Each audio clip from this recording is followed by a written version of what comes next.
Welcome back. Today we're not here to talk about Project White Trash. White Trash is on hold for a little while we work out some issues with the title. We are here to talk about Junior's new car. As you may have already seen, if you follow me on Facebook, we did a thing.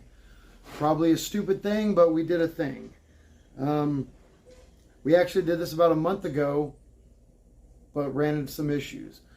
So about a month ago, we got a car. We shot some footage of it, but we couldn't release a video because it's not exactly running properly.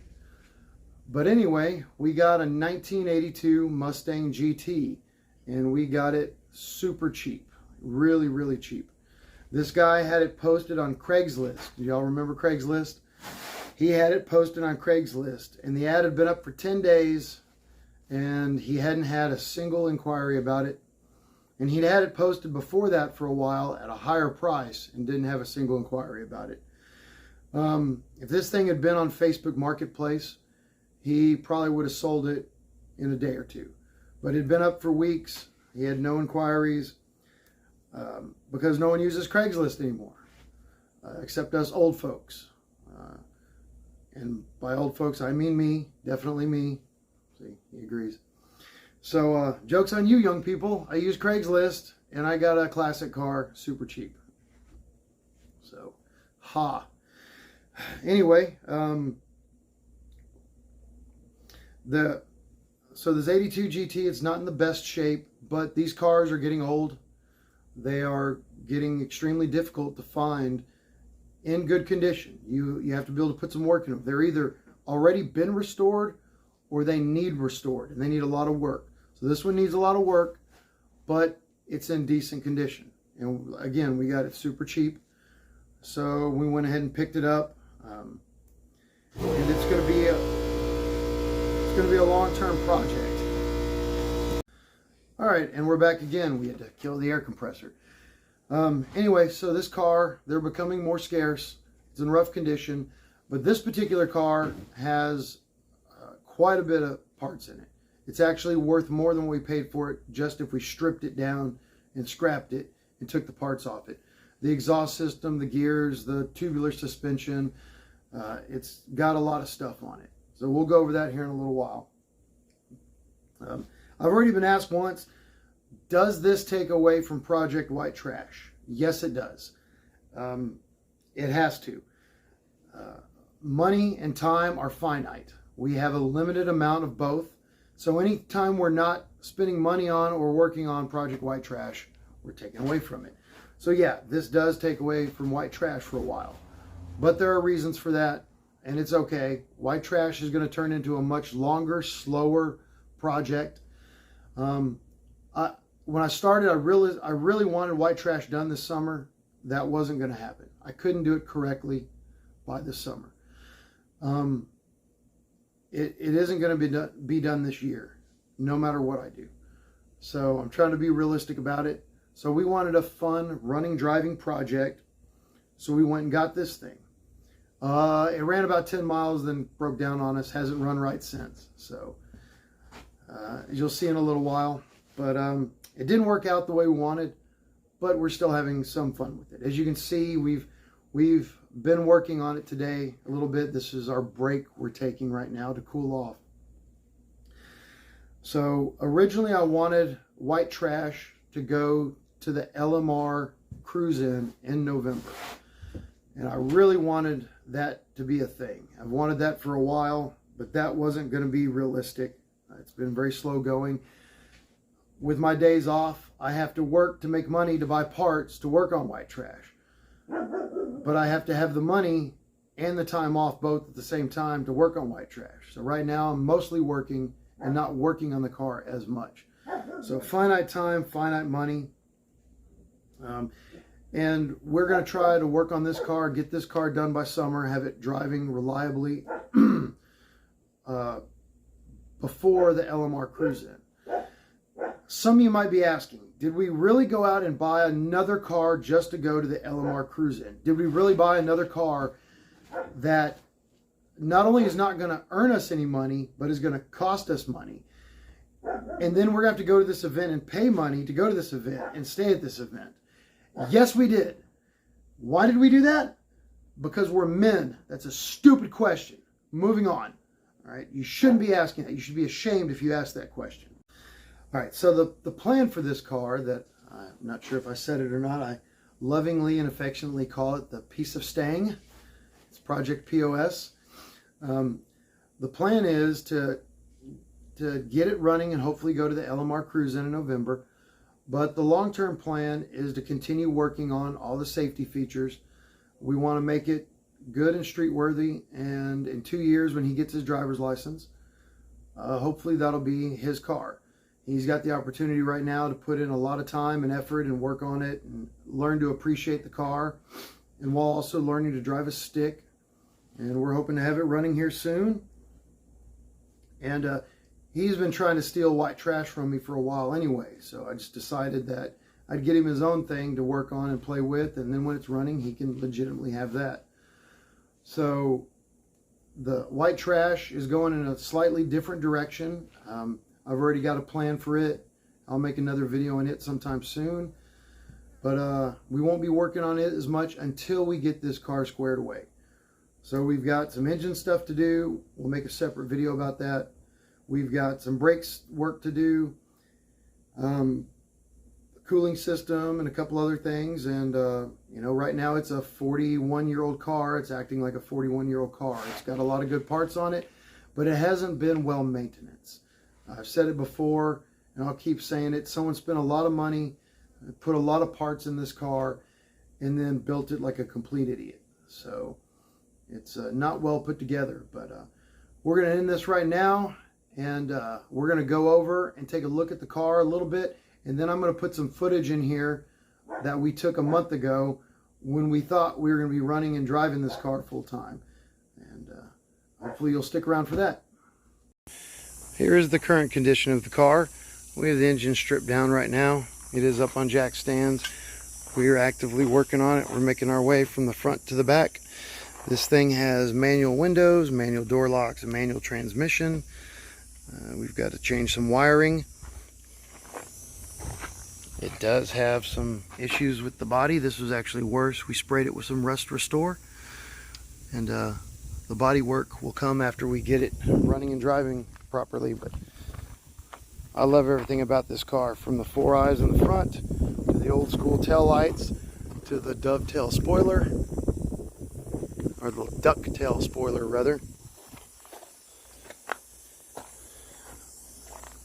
But this is the current condition, and this is why we haven't made a video yet. And now here's that original footage we shot a month ago. Thanks for watching, guys. So we did a thing. We went and picked up another project car. We are actively in our project car. We went and picked up a 1982 Ford Mustang GT. It is a rolling running project for the most part. It runs and it rolls, but it is not running the best. We're actually here at the gas station getting its first tank of fuel. Just in case it stalls out and doesn't ever start or run again, this is our 1982 Ford Mustang GT we just picked up. Is a rolling project car. It is rough, but as you can hear, it is running. And when the carburetor clears out, it actually runs fairly well.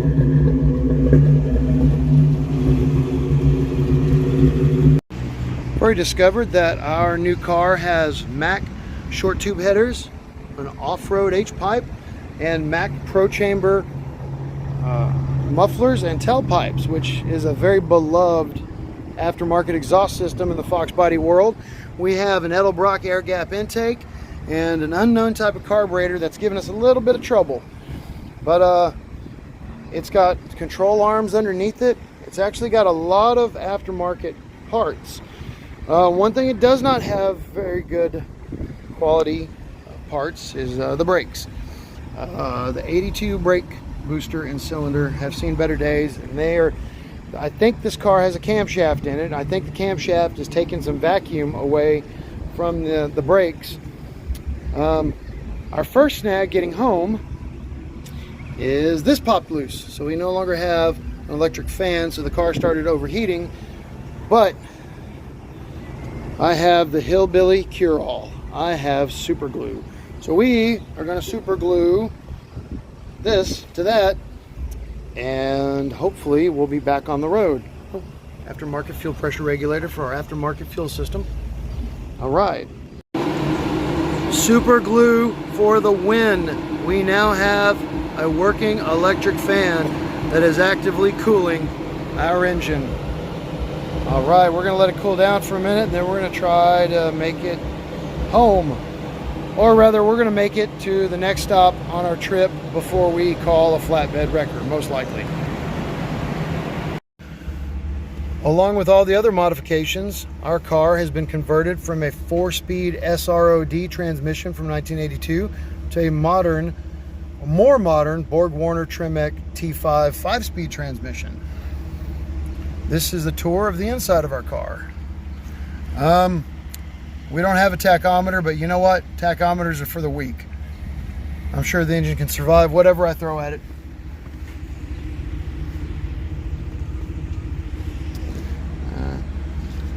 Ceiling's got a little bit of, well, that's actually glue, that's not rust. All right, winning. The top of the ceiling, or the top of the roof has a little bit of surface rust. We're gonna prime that here soon, but there's not actually much rust in this car outside of a couple of doors. I've got the boy cleaning the windshield so we can see where we're going, and we're about to try to make it to the next stage on our way home. All right, so we made it about 10 miles before the connector came off and the car overheated. And then we discovered we were smelling raw fuel and the carburetor is leaking. All just little bitty minor things that I could fix fairly easily if I was at home in my garage. But we are now going to go get a trailer, and as every Fox body owner knows, a Fox body Mustang spends half its time on a trailer looking beautiful. But I'm gonna go do that. And here we see the Fox body Mustang in its natural habitat, where it is most comfortable in the world, on a trailer, not running. And we're about to get her home. Here's the underside of the car now that's up on the trailer. You can see the Mack H-pipe, the Mack Pro Chamber mufflers, and the tailpipes all the way back. We also have a rear end girdle holding the rear end together. We've got some aftermarket lower control arms on both sides. Appear to be aftermarket springs, but I can't tell what they are. So when we get this thing running, it has good bones. I do not know what that wiring harness is over there, but I will figure it out and get it where it belongs.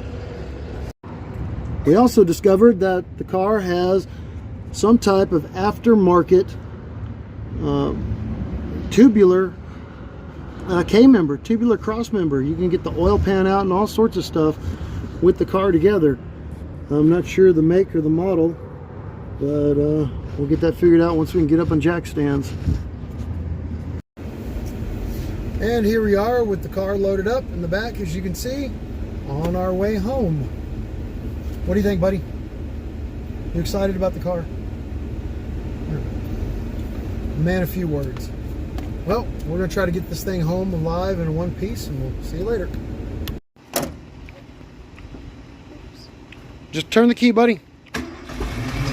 Give it a little gas. Give it a little gas. Give it a little more.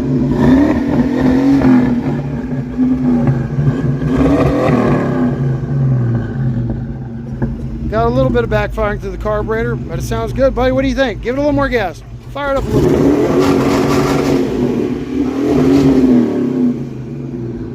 Look at the smile on that face. Did you like that, Chris?